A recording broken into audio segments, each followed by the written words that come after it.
Friends చూడండి, మా ఫ్రెండ్గా గడ్డిని ఎలాగా కట్ చేస్తున్నాడు. పచ్చిగడ్డిని కట్ చేస్తున్నాడు కత్తితోనే. అంత చిన్న కొద్ది జయ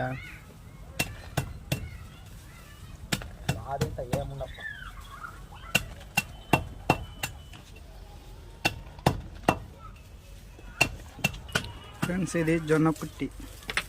ఇది కన్నా కట్ చేసినదే తింటాయి, కానీ ఇప్పుడే మేసి వచ్చినాయి కదా, దానికే తింటలేవు.